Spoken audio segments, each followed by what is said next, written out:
How many times do I have to tell you, never boil your ribs? Oh, you think you got game?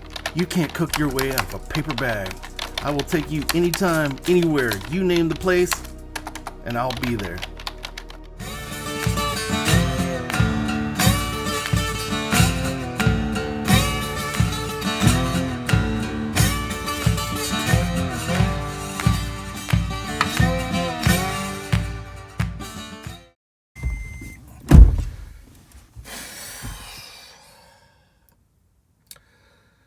Welcome back, y'all, to another episode of Pig and Whiskey Test Kitchen. Today we're going to talk about competition barbecue, and not just competitions competing in categories for prizes, but a little bit of competition amongst friends. So, as some of y'all know, I've always talked a big game, but I've always been willing to put my money where my mouth is. And this weekend was a prime example of that. I like to go online and encourage the backyarders to turn pro. I do this in their best interest. They just don't know it.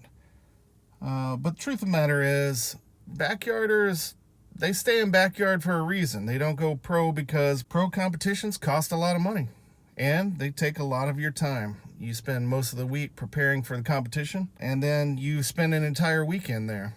Backyarders can come in one day, cook their meats, and head out at the end of the day, and they're back home to their families, while the rest of us are in the trenches hacking out 4 categories. Well, we sure had a good time here at Red, White, and Q in Jackson, New Jersey.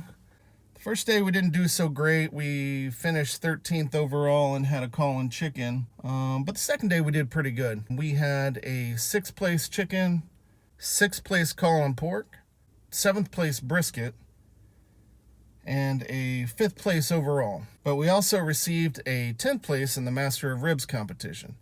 Now, the Master of Ribs competition is a single meat format open to both backyarders and pro teams. So in this specific contest, I called out some of the backyarders who don't really have any business being in the backyard division because they're actually quite good cooks. But I called out my buddy Steve over at the Cookout Coach, and we had a little side bet. And basically that side bet went along the lines of whoever loses has to do a video promoting the other team's YouTube channel. As the bet goes, we were betting on ribs in the Master of Ribs series. As it turns out, I placed 10th in that competition, and good old Steve beat me by 6/10 of a point.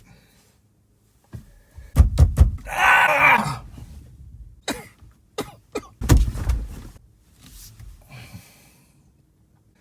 While it doesn't seem like a lot, in competition barbecue, it often comes down to just 10ths of points to determine the winners. But he beat me fair and square, and I'm doing this video, but I'm not just doing this video because I lost the bet. I'm doing this because I actually believe in what Steve is doing. And I'm a big fan of the Cookout Coach. He covers a lot of the basics, and he gets really in-depth on how to cook barbecue. You'd be doing yourself a favor to go to his channel, start from video 1, and watch all the way through video 600 or whatever. I'm sure there's a lot. I'm going to post a link to his site down below, and also you can check out here in this card right here. We'll take you to his site, and you can get insight on everything from the basics of lighting your smoker to going to competitions to trimming your meats. It's actually a great source of information. I don't mind promoting his channel because honestly, I feel like my channel assumes a lot of those things. That's not to say that I won't do some videos on the basics, but go over to his channel, learn those things, come on back, and let's get funky with it. Let's do some crazy stuff. I've got stuff in the hopper that will blow your mind. We are going to explore the limits. I mean, the outer limits of barbecue. We're going to cook things you've never seen before. I look down the list of videos I have planned, and I can't help but laugh, like maniacally. Anyway, it'll be good fun, and I hope you stick around. I hope you enjoy this channel. And please, go over to Steve's channel, The Cookout Coach. Check him out. It's a wonderful resource. You'll love it. Once you do that, let's talk about what's beyond brisket. Let's talk about what's beyond ribs. My channel's more like a moped.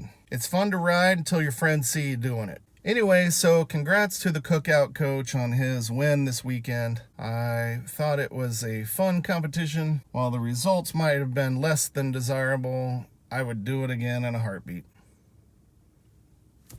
I'd like to give a shout out to Travis Murphy, who will be flying the Pig and Whiskey flag at the next competition he's at. He took a little action on the rib bet as well and came in one place behind Pig and Whiskey. So at Travis's next event, if you see him, tell him nice flag. Thank you for joining us today in the Pig and Whiskey Test Kitchen. Hope to see you next time.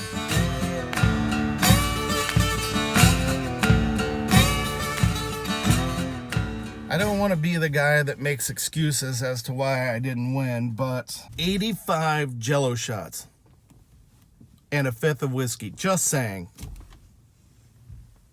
Subscribe.